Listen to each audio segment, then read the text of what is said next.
우리 하나님의 말씀을 좀 함께 우리 보도록 하겠습니다. 룻기 3장을 함께 볼까요? 네, 우리 룻기 우리 3장 1절로 10절까지의 말씀을 저랑 같이 교독하겠습니다. 룻기 3장 우리 1절로 10절의 말씀입니다. 저부터 읽도록 하겠습니다.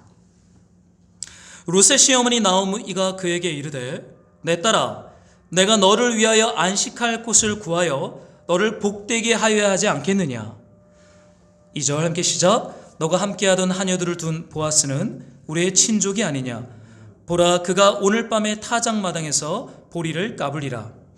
그런즉 너는 목욕하고 기름을 바르고 의복을 입고 타작마당에 내려가서 그 사람이 먹고 마시기를 다하기까지는 그에게 보이지 말고 그가 누울 때 너는 그가 눕는 곳을 알았다가 들어가서 그의 발치 이불을 들고 거기 누우라. 그가 내 할 일을 내게 알게 하리라 하니 룻이 시어머니에게 이르되 어머니의 말씀대로 내가 행하리이다 하니라. 그가 타작마당으로 내려가서 시어머니의 명령대로 다하니라. 보아스가 먹고 마시고 마음이 즐거워 가서 곡식단 더미의 끝에 눕는지라. 룻이 가만히 가서 그의 발치 이불을 들고 거기 누웠더라. 밤중에 그가 놀라 몸을 돌이켜 본즉 한 여인이 자기 발치에 누워 있는지라.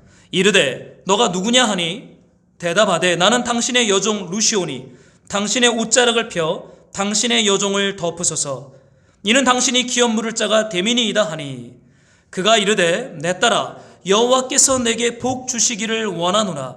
너가 가난하건 부하건 젊은 자를 따르지 아니하였으니 내가 베푼 인애가 처음보다 나중이 더하도다. 네, 오늘은 우리가 룻기 3장의 말씀을 붙잡고 안식이란 주제, 특별히 안식을 찾아서라는 제목으로 하나님 말씀을 함께 묵상하며 듣고자 합니다.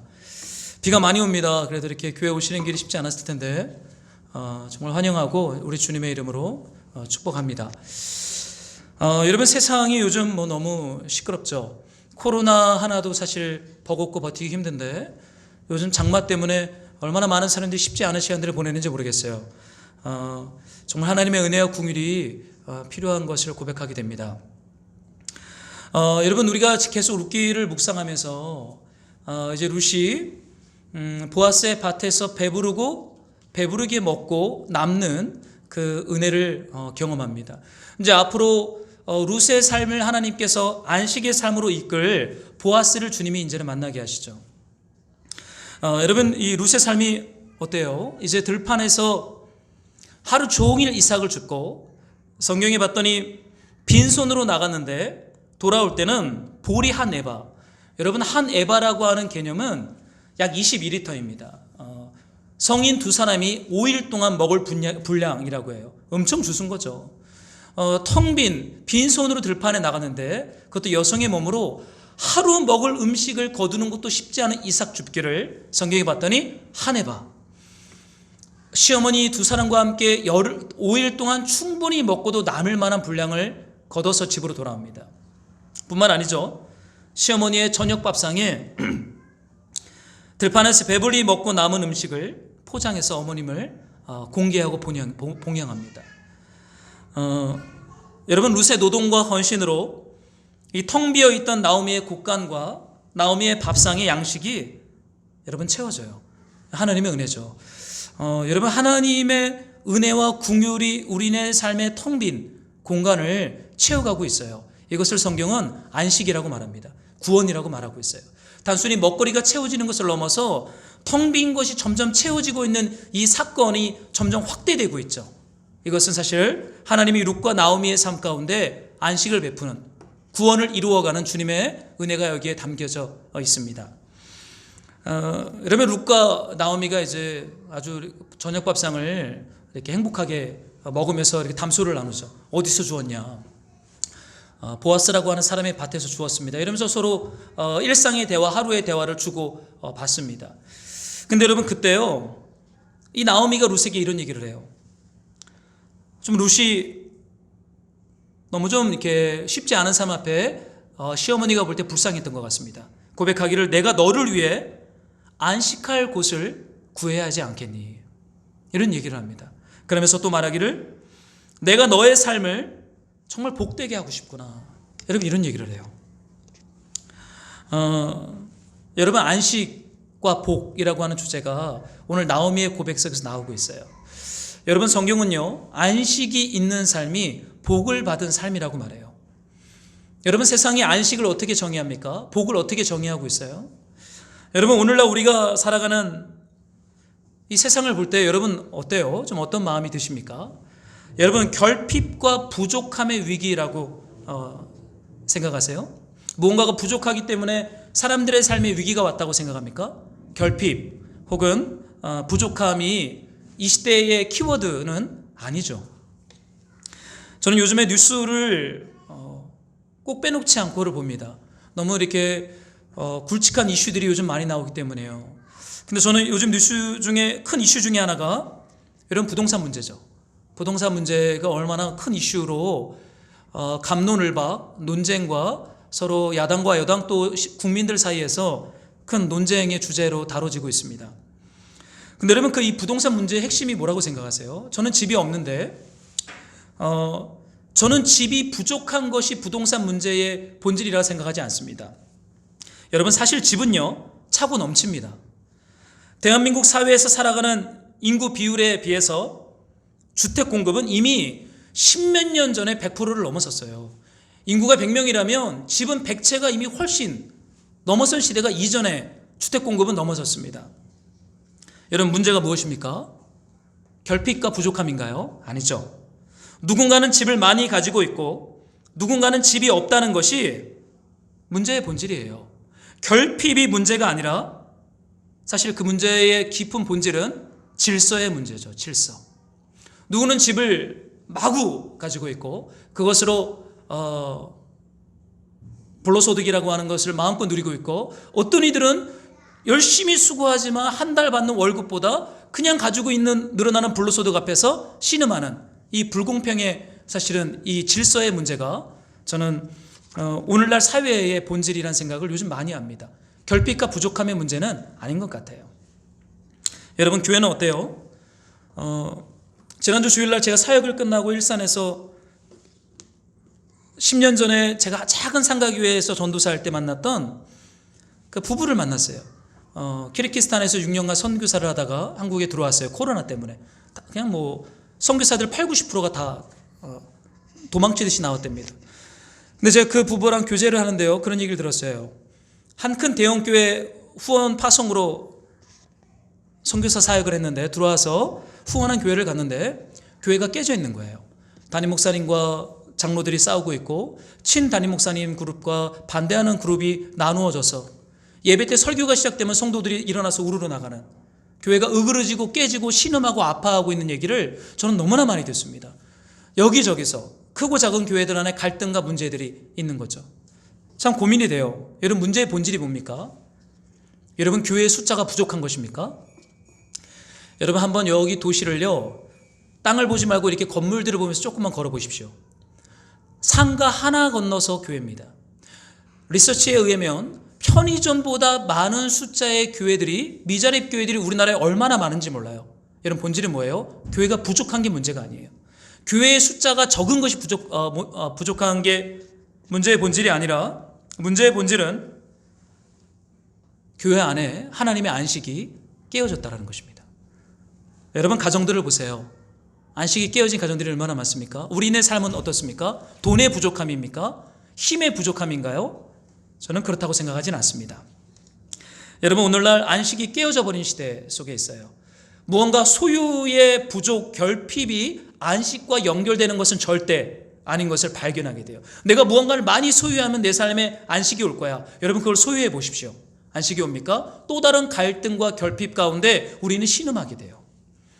부동산도 그렇고 교회도 그런데 하물며 지극한 평범을 살아가는 우리 한 개인의 삶은 어떻겠어요? 여러분 하나님의 안식이 회복될 때 그 세상과 사회, 사람과 공동체는 하나님께서 보시기에 좋은 복을 받는 공동체가 됩니다. 여러분 무언가를 많이 소유하는 것이 복의 본질은 절대 아니에요. 복은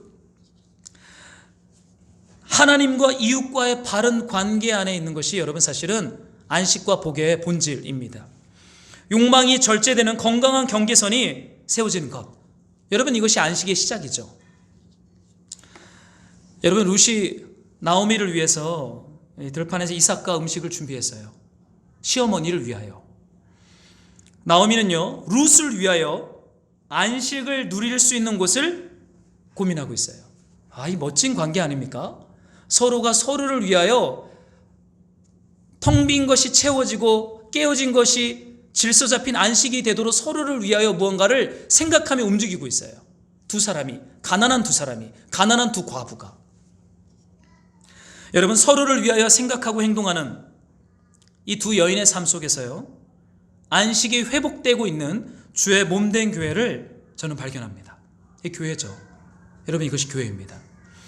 여러분, 교회는요, 서로를 위해서 나를 비우는 장소입니다. 나를 비우는 곳이죠. 누군가를 위해서. 여러분, 하나님께서 먼저 이 일을 했어요. 죄로 말미암아 부도 맞은 텅 빈 이 땅의 인간들을 위하여 하늘 보좌의 영광을 비우고 우리를 위하여 친히 한 사람의 몸이 되신 사건을 우리는 복음이라고 합니다. 그렇죠? 여러분, 복음은 내가 죽어서 천국 가는 것, 이것만이 복음이 아니에요. 하나님께서 하나님의 영광의 자리를 비우고 사람의 몸을 입고 이 땅에 우리를 위하여, 나를 위하여 오신 사건, 이것을 복음이라고 말합니다. 여러분, 그것 때문에 정말로 소망이 없던, 가난했던, 사망의 종노릇했던 저와 여러분이 하나님 나라의 백성이 되었고 하나님을 아버지라 부르는 자녀가 된 것이죠. 여러분, 이게 안식이에요. 하나님이 우리를 위하지 않았다면 여러분, 우리는 지금도요, 고삐가 풀린, 경계선이 허물어진, 내 마음대로 스스로 왕노릇하며 살아가는, 어떻게 보면 자유이지만 진짜 종노릇하는 인생으로 인생을 끝날 수 있어요. 근데 하나님이 우리를 생각하시고 우리를 위했기 때문에 우리 안에 하나님의 구원이 시작이 된 것입니다. 여러분, 한번 우리 성경의 말씀을 한번 좀 같이 읽고 싶은데요, 한번 3장 1절을 한 번만 더 다 같이 함께 읽어주시겠습니까? 시작.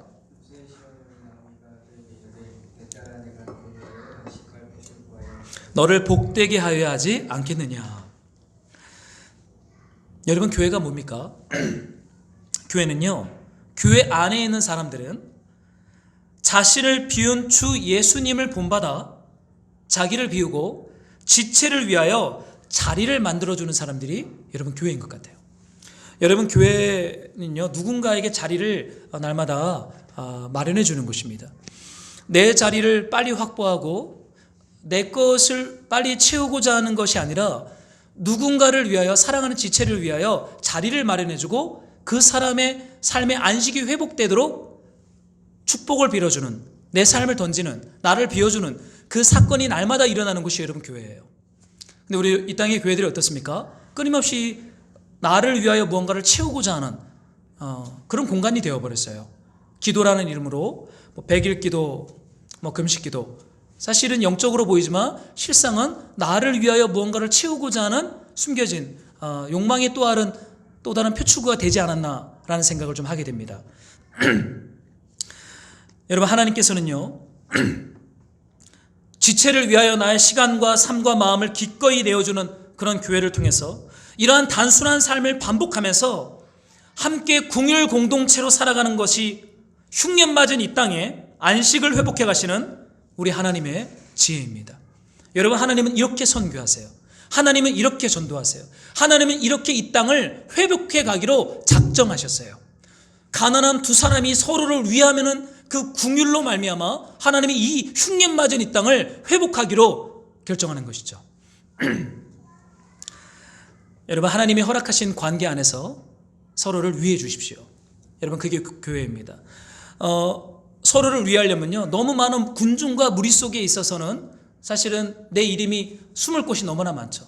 내가 너를 위하고 너가 나를 위하려면 사실은 서로의 이름을 불러주는 공동체 안에 있는 관계 안에서 이 일은 가능합니다. 여러분, 그곳에 교회가 세워집니다. 건물로서의 교회를 넘어서 하나님의 임재가 있고 하나님의 나라를 보여주는 그 참된 교회가 세워지는 거예요. 여러분, 사사시대가 어떤 시대였어요? 나를 위하여라는 슬로건이 왕노릇하는 시대가 이 사사들이 다스리던 시대입니다. 여러분, 나를 위하여라면 하나님까지도 우상처럼 사용하고 공동체도 쉽게 깨트릴 수 있는 시대가 사사들이 다스리던 시대예요. 그런데 여러분, 어떻게 이 가난한 두 과부의 삶 속에서 서로를 위하는, 서로의 삶의 안식을 회복해 주기 위하여 행동하는 이 놀라운 헤세드, 이 궁율의 삶이 왜 흘러넘치고 있는 것입니까? 여러분, 교회는요, 이렇게 평범한 가난한 두 사람을 통해서 세워집니다. 하나님은 이렇게 교회를 세우기로 작정하셨어요. 여러분, 우리가 생각하는 힘 있는 것들로 교회는 세워지지 않아요. 힘 있는 것을 자랑하는 이들은 교회 속으로 들어오기 힘듭니다. 왜냐하면 여러분, 교회는 우리가 생각하는 강함과 힘과 빠름이 이 무력화되는 하나님의 몸이기 때문이에요. 오히려 그 주님의 몸은 우리가 어리석고 약하고 부족하다고 생각하는 것들로 말미암아 건축되어지는 참 역설적인 성전인 것이죠. 우리 안에 약함과 부족함과 가난함이 있잖아요. 여러분, 그걸로 주님의 몸된 교회는 세워지는 것이에요. 여러분, 이 시어머니 나오미가 룻의 삶의 이 안식이 회복되도록 룻을 위하여 생각하고 고민하고 이제는 무언가로 행동으로 옮기기 시작해요. 룻은 시어머니를 위하여 들판에 나가서 이삭을 줬고, 시어머니는 룻을 위하여 안식이 회복되게 하기 위하여 무언가를 고민하고 생각하고 계획하고 도모합니다. 여러분, 어떻게 안식이 회복됩니까? 여러분, 안식이라고 하는 단어는 쉬다, 정착하다라는 단어예요. 쉼이 있는 삶, 더 이상 방황하지 않고 있어야 할 곳을 찾아서 정착하는 삶이 여러분 안식이에요. 여러분, 창세기에 보면 이런 말씀이 있습니다. 저녁이 되고 아침이 되니 이는 첫째 날이니라. 저는 이 말씀을 참 좋아해요. 어쩌면 이렇게 시적으로 아름답게 하나님의 안식을 표현했을까? 저녁이 되고 아침이 되니 이는 첫째 날이라. 여러분, 저녁과 아침을 기쁨으로 맞이하는 이 질서가 잡힌 삶이 여러분 안식이에요. 여러분, 저녁과 아침에 분명한 경계선이 세워지는 삶이 여러분 안식입니다. 여러분, 창세기에 보면은 그 하나님의 창조가 있기 전에 이 땅의 상태를 이렇게 말해요. 땅이 혼돈하고 공허하며 흑암이 깊음에 있다. 여러분, 이건 안식이 있기 전에 이 세상의 상태입니다. 혼돈, 공허, 흑암. 여러분, 혼돈이 뭐예요? 여러분, 혼돈은 질서가 없이 모든 것이 뒤죽박죽 엉켜있는 상태가 혼돈입니다. 질서가 없어요. 경계선이 없어요. 넘지 말아야 할 선이 존재하지 않습니다. 여러분, 나를 위하여 원하는 모든 것을 다 할 수 있는 것을 여러분 첫 세상은 복이라고 말했어요. 여러분, 모든 것이 뒤죽박죽 섞여 있죠. 건강한 경계선이 없습니다. 넘지 말아야 할 선이 명확하지 않아요. 뒤죽박죽 엉켜있는 상태를 혼돈이라고 말하고 있어요. 근데 여러분, 그 혼돈에서는요, 분명한 경계선이 없기 때문에 내가 원하는 것을 마음대로 할 수 있어요. 여러분, 그게 복이 아니죠. 분명한 경계선이 있어야 합니다. 여러분, 사사들이 다스리던 그 시대, 여러분, 그 시대는요, 넘지 말아야 할 선과 경계가 다 허물어진 시대예요. 그곳에는 자유가 있는 것 같지만 실상은 안식이 깨어져 버린 시대죠. 사랑하는 성도 여러분, 선이 세워져야 합니다. 안식, 하나님이 허락한 안식으로 들어가기 위해서는요, 하나님의 말씀 안에서 넘지 말아야 할 분명한 건강한 경계선이 내 삶에 세워져야 돼요. 내 직장이 세워져야 돼요. 내 일상 가운데 이 선이 세워져야 합니다. 근데 여러분, 하나님 어떻게 하셨어요? 뒤죽박죽 엉켜있는 그 세상, 혼돈의 세상에 하나님이 찾아오셔서 하나님의 말씀으로, 말씀이 육신이 되신 그리스도의 십자가 죽음과 부활의 사건으로 혼돈을 바로잡고 무너진 경계선을 회복하며 잃어버린 안식을 회복합니다. 창세기를 여러분 1장을 한번 읽어보시면 좋겠는데, 혼돈의 상태인 첫 세상은요, 낮과 밤이 섞여 있었어요. 어둠과 빛이 막 섞여 있습니다. 빛이 있으라 하며 주님이 낮과 밤을 분리하십니다. 여러분, 땅과 물이 뒤죽박죽 섞여 있었어요. 진흙탕과 같습니다. 이게 물인지 흙인지, 물과 땅이 뒤범벅이 되어서 밟으면 습지처럼 빠져버리는, 생물이 살 수 없는 그런 땅이었죠. 근데 하나님 어떻게 했어요? 온 천하의 물이 한 곳에 모이라 라고 말씀하시면서 온 천하에 모인 그 물이 무엇이 됩니까? 바다. 그러면서 묻이 드러납니다. 그 묻이 무엇입니까? 식물과 기어다니는 생물이 사는 땅이 되는 것이죠. 그리고 하나님이 보시기에 좋았다라고 말하고 있어요. 여러분, 안식은요, 하나님의 말씀이 기준이 되어 뒤죽박죽 섞여 있는 삶의 경계선이 만들어져서 넘지 말아야 할 분명한 경계선이 세워지는 거예요. 여러분, 이게 세워져야 돼요. 내 재정을 관리할 때, 관계를 할 때 하나님의 말씀의 통치를 받으며 뒤죽박죽 엉켜있던 삶의 무질서가 건강한 선으로 세워져서 넘지 말아야 할 선과 경계선이 세워지는 것. 여러분, 이것이 안식입니다. 낮과 밤이 분리되고 땅과 바다가 분리되는, 하나님이 보시기에 아름다운 안식을 주님이 창조하시죠. 여러분, 안식이 있기 전에 이 세상의 상태를 하나님은 공허했다라고 말해요. 여러분, 공허라는 단어 아시죠? 텅 빈 겁니다. 마치 나오미와 룻의 삶이 남편이 없고 자녀가 없고 곡식이 없는, 여러분, 텅 빈 삶이잖아요. 텅 비어 있어요. 그뿐입니까? 왜 남편이 죽고 왜 내 삶에 이런 고통이 찾아왔는지 해석이 되지 않아요. 하나님의 의미가 그 삶과 일상 가운데 없어요. 그러니까 고통스러워하는 거예요. 왜 내 삶에 이게 일어났을까? 왜 남편이 빨리 죽었을까? 내가 모압을 떠나서 왜 베들레헴에 와서 이삭을 줍고 있어야 되는가? 해석되지 않는, 하나님의 의미가 발견되지 않는 공허함. 이 룻과 나오미에게 있죠. 근데 여러분, 하나님께서 어떻게 일하십니까? 그 공허한 세상에 빛으로 채우세요. 빛이 있으라 하심에 텅 비었던 곳에 빛이 채워집니다. 텅 빈 하늘에는 날아다니는 새들아 있으라. 그러니까 새들이 날아다녀요. 텅 빈 땅에는 식물과 기어다니는 짐승, 텅 빈 바다에는 물고기들이 다니게 합니다. 여러분, 하나님은요, 텅 빈 공간에 하나님의 말씀으로 시작되어지는 생명들로 가득 채우세요. 이것이 하나님의 보시기에 좋았던 안식입니다. 여러분, 하나님께서 일하시면 텅 빈 공간들이 채워집니다. 땅과 바다, 하늘이 존재할 이유와 목적이 분명해집니다. 여러분, 하나님께서 텅 빈 세상과 삶의 안식을 주실 때 왜 살아야 하는지, 왜 내가 지금 이곳에 있는지, 왜 내 삶에 그 고통이 찾아왔는지 하나님께서 해석해 주시는 이유가 선명하게 우리 안에 가득 채워지는 것이죠.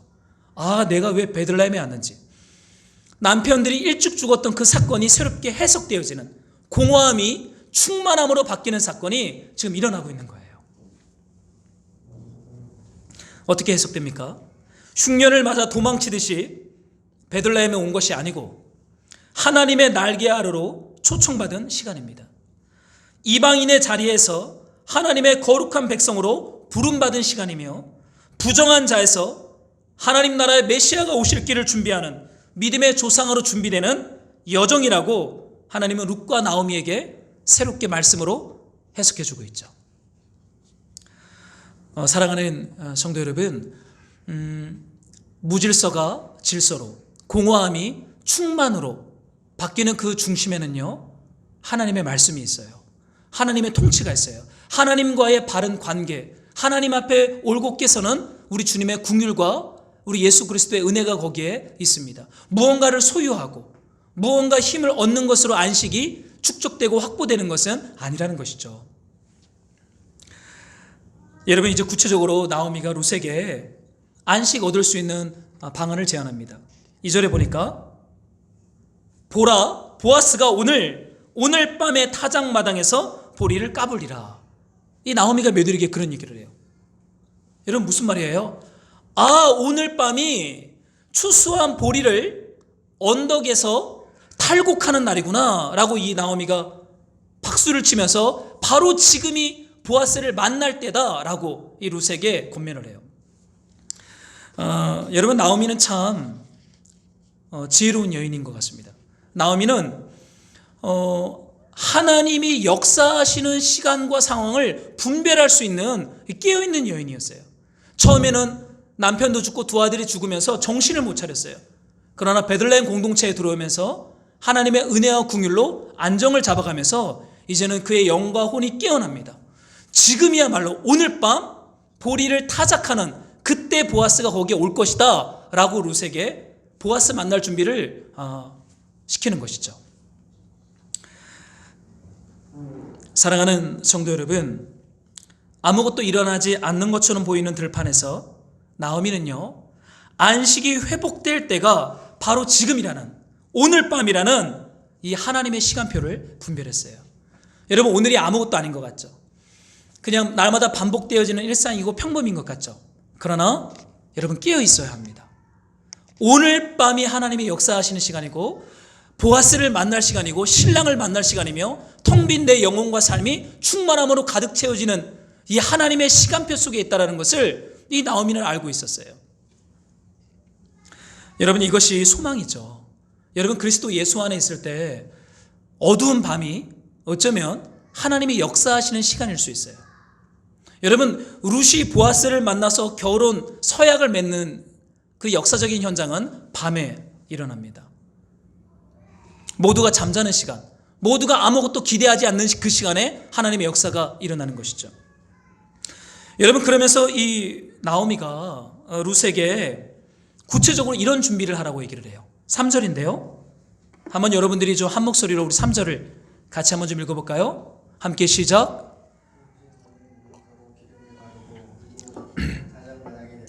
그 사람이 먹고 마시기를 다하기까지는 그에게 보이지 말라. 여러분, 이상한 준비를 시켜요. 목욕을 하래요. 룻에게 목욕하고 몸에 감람류 기름인 향수를 바르고 새 옷을 갈아입고 보리를 탈곡하는 타작마당에 룻을 보냅니다. 여러분, 이건 일하러 가는 복장이 아니죠. 목욕을 하고 향수를 바르고 새 옷을 갈아입어요. 신부의 단장입니다. 결혼하기 직전에 신부가 자신을 단장하는 그런 단장을 이 나오미가 룻에게 시키는 거예요. 무슨 말입니까? 보아스와 결혼해야 된다는 거예요. 보아스와 결혼할 준비를 하라는 것이죠.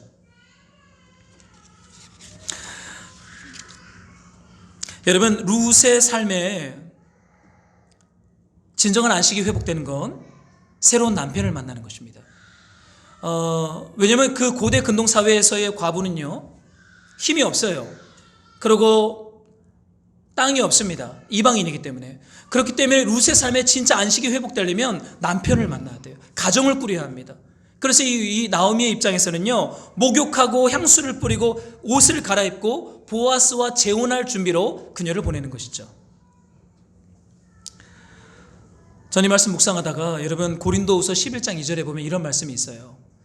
나오미는 룻이 보아스와 재혼하고 결혼할 것을 적극적으로 중매하고 밀어붙이고 기획하고 있죠. 왜냐하면 그것이 진정한 안식이기 때문에. 여러분, 고린도후서 11장 2절에 보면 바울이 이런 고백을 합니다. 고린도 교회에게 내가 하나님의 열심으로 너희를 위하여 열심을 내노니 내가 너희를 정결한 처녀로 한 남편인 그리스도께 드리려고 중매함이로다. 여러분, 바울은요, 이방인들이 그리스도의 신부가 되어서 그리스도를 신랑으로 맞이하는 이 온전한 이 만남을 통해서 안식이 회복될 것을 꿈꿨던 사람입니다. 그래서 바울이 어디에 열심을 냈어요? 그리스도에게 중매하는 일을 바울은 열심을 냈다라고 말하고 있는 것이죠. 여러분, 세상이 어떻게 안식을 확보합니까? 저는 이 말씀 묵상하는데 여러분, 나오미와 바울은 참 비슷해요. 왜냐하면 바울은 이방인들이 그리스도에게 신부가 되어 결혼해서 중매하려고 하는 일을 열심을 내었고, 나오미는 지금 이방인 룻이 보아스와 결혼해서 가정을 꾸리는 것을 적극적으로 돕고 도모하고 있습니다. 여러분, 참 이상한 방법으로 안식을 얻고자 하죠. 여러분, 세상은 어떻게 안식을 얻으려고 합니까? 여러분, 어떻게 여러분의 삶에서 안식을 확보하고 안식을 쟁취하려고 노력하고 있습니까? 여러분, 사사기는요, 전쟁과 약탈, 힘과 부유함으로 안식을 쟁취하고자 합니다. 힘으로. 강자가 약자의 것을 빼앗아서 부족한 것을 채우려고 해요. 공허한 걸 채우려고 해요. 여러분, 세상을 보세요. 더 많은 건물을 소유할 때 안식이 확보된다고 얘기합니다.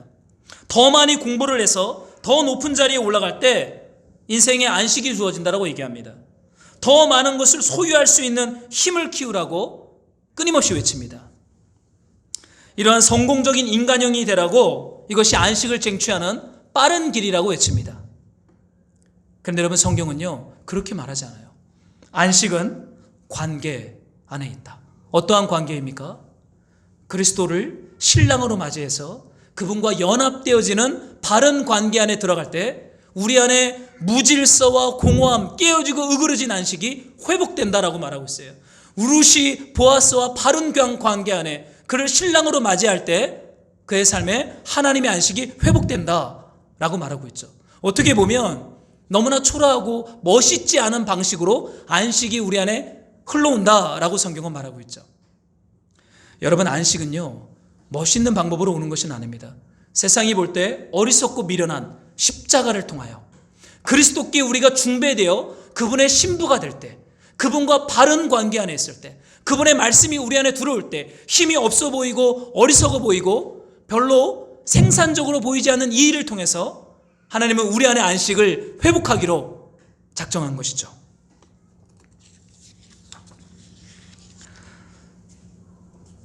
여러분, 룻이 나오미의 말에 순종함으로 준비를 하고 이제 보아스가 잠자고 있는 이불 발치를 열고 그 발 같은 이불 속에 몰래 들어가 눕습니다.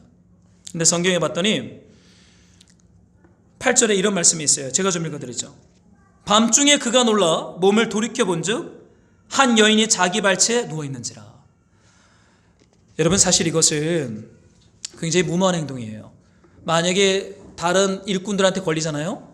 그럼 룻은요 매장을 당합니다. 아니, 이방 여인이 밤에 결혼한 남자의 이불을 들치고 그 안으로 들어가 음란한 여인이라고 손가락질 받을 수 있어요. 위험합니다. 그리고 이거는 굉장히 무모한 행동입니다. 그런데 룻이 어떻게 해요? 말씀에 순종함으로 보아스의 이불 발치를 열어서 그 발 아래 눕는 것이죠. 세상이 볼 때는 이것이 과연 안식을 줄 것인가? 무모하고 위험해 보이는 시어머니의 말씀에 그대로 순종함으로 이 일을 룻이 따라가는 것이에요. 근데 여러분, 어떻게 해요? 보아스가 잠결에 뭐가 걸리길래 일어나 봤더니 한 여인이 자기 발치에 누워있는 것을 발견합니다. 여러분, 하나님은 이렇게 일하세요. 하나님은 우연인 것 같지만 반드시 하나님의 필연의 방법으로 보아스와 룻이 만나게 하십니다. 보아스가 룻을 발견하게 합니다. 그리고는 여러분, 룻이 이런 고백을 하죠. 너무나 핵심적인 말씀인데 여러분, 9절을 룻의 고백을 한 번만 우리 같이 좀 읽어볼까요? 9절 함께 시작. 여종 룻이오니 당신의 옷자락을 펴 당신의 여종을 덮으소서. 이는 당신이 기업을 물을 자가 됨이니이다 하니. 여러분, 룻은 참 당찬 여인입니다. 뭐래요? 나는 당신의 여종입니다. 그리고는 고백하기를 당신의 옷자락으로 이 여종을 덮어주소서. 무슨 말입니까? 청혼이에요. 여러분, 누군가의 옷자락으로 나를 덮어주소서, 이거는요 결혼의 관계 때 사용되는 문학적 표현입니다. 여러분, 이스라엘 사람들은 신랑의 옷자락으로 신부를 덮는다. 이건 결혼의 관계를 말하는 거예요. 목욕하고 향수를 뿌리고 새 옷으로 갈아입고 보아스의 이불 속으로 몰래 들어가서 고백하기를 당신의 옷자락으로 이 여종을 덮어주소서. 여러분, 옷자락으로 덮어준다는 표현은 그 신랑의 옷자락이 덮일 때 보호를 받고 부끄러움이 가려지고 결혼하는 것을 의미합니다. 여러분, 하나님의 안식이 무엇입니까? 하나님의 안식은요 우리의 부끄러움을 가려주시는 거예요. 우리와 결혼해서 우리의 신랑이 되셔서 우리를 가득 채워주시는 사건이 안식입니다. 여러분, 에스겔 16장에 보면요 이 표현이 그대로 나와요. 제가 읽어드리죠. 내 옷으로 너를 덮어 벌거벗은 것을 가리고 내게 맹세하고 언약하여 너를 내게 속하게 하였느니라. 여러분, 이 에스겔 16장의 이 표현은요, 하나님이 이스라엘 백성을 향하여 주시는 하나님의 말씀입니다. 내 옷자락으로 너를 덮어 너의 벌거벗은 것을 가리워줬다. 무슨 말입니까? 하나님께서 이스라엘을 신부 삼아 언약을 맺었다라고 하는 이 하나님의 말씀을 결혼의 관계를 통해서 보여주고 있어요. 근데 여러분, 이 에스겔 16장에 보면요, 하나님께서 결혼한 이 이스라엘 상태가 어떻게 나오냐면, 그 여자는 광야에 버려진 아이였어요. 광야에 버려져서 탯줄을 끊지도 못한 채 광야에 버려진 그 여자를 광야를 지나가던 한 나그네가 발견합니다. 그리고는 두 번에 걸쳐서 살아있으라 살아있으라 말해요. 그러면서 그 탯줄도 끊지 못한 벌거벗은 그 가난한 버려진 아이를 광야에서 그 나그네가 키웁니다. 아름답게 키워요. 성인이 될 때까지 키웁니다. 머리가 자라고 18절에 보면 내 때가 사랑할 만한 때라. 무슨 말입니까? 이제 결혼할 때가 되었구나 라고 말하고 있는 것이죠. 그럼 하나님 뭐라고 말해요? 내 옷으로 너를 덮어 벌거벗은 것을 가리고 내게 맹세하고 언약하여 너를 내게 속하게 하였느니라. 여러분, 하나님께서 버려졌던 이스라엘 백성들을 하나님의 신부로 청혼하고 그를 하나님의 옷자락으로 덮고 그를 회복하고 그와 결혼의 관계에 들어간 언약을 맺은 것을 이렇게 보여주고 있습니다. 여러분, 사실은 룻이 청혼하는 것 같죠? 룻이 열심을 내고 악착같이 보아스의 이불 속으로 들어가서 보아스랑 결혼을 해내는 것처럼 보이지만 그렇지 않아요. 여러분, 보아스가 거절하면 결혼할 수 없습니다. 그래서 룻의 열심과 헌신을 넘어서 신랑 되신 하나님께서 당신의 옷자락으로 룻을 덮어주는 거예요. 이스라엘을 덮어주는 거예요. 우리를 덮어주는 것입니다. 여러분, 안식은 우리의 열심으로 우리에게 주어지지 않습니다. 내 열심과 내 성실함과 내 악착 같음으로 내 삶의 안식이 회복되는 것이 아니에요. 하나님의 안식은 하나님이 우리를 긍휼히 여기셔서 하나님의 옷자락으로 우리를 덮어주십니다. 여러분, 그것이 뭐예요? 그리스도 예수의 십자가 죽음과 부활 아닙니까? 그것이 하나님이 우리를 하나님의 옷자락으로 덮어줬던 현실 역사 가운데 적용되었던 하나님의 사건이에요. 이사야가 이렇게 말하죠.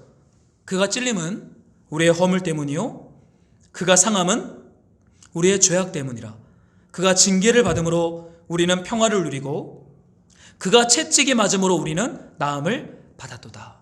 사랑하는 성도 여러분, 아무리 우리가 나오미처럼 깨어서 계획을 하고 기획을 하고 보아스랑 결혼할 준비를 열심으로 하는 것, 이것이 안식을 가져왔던 것이 아니라 룻이 보아스에게 청혼한 것 같지만 실상은 에스겔 16장에 있는 말씀처럼 하나님께서 당신의 옷자락으로 광야에 버려졌던 텅 빈 인생을 덮으셔서 긍휼히 여기셔서 하나님의 거룩한 신부로 거룩한 제상 나라로 입양, 결혼, 청혼 해줬던 그 사건이 우리의 삶의 안식을 회복하는 줄로 믿습니다. 사랑하는 성도 여러분, 하나님이 우리의 삶의 혼돈을 질서로 만들어 가실 거예요. 하나님이 우리의 삶의 공허를 충만함으로 열매 맺습니다. 무언가를 소유하고 높은 자리에 올라가는 것으로 안식이 확보되는 것이 절대 아닙니다. 진정한 안식은 참된 신랑 되신 그리스도 예수 그리스도 안에 있어요. 그분의 날개에 머무는 것이 있습니다. 하나님은 저와 여러분을 우리 주 예수의 거룩한 신부로 회복하셨어요. 그리고 마지막 날에 우리 신랑 되신 그리스도께서 오실 때 등잔에 기름을 준비한 지혜로운 신부로 신랑을 맞이하라고 초청합니다. 사랑하는 성도 여러분, 이 안식과 그리고 하나님이 행하시는 일들을 이번 한 주간 충만하게 누리시기를 우리 주 예수의 이름으로 축복합니다. 우리 함께 기도하기를 원합니다.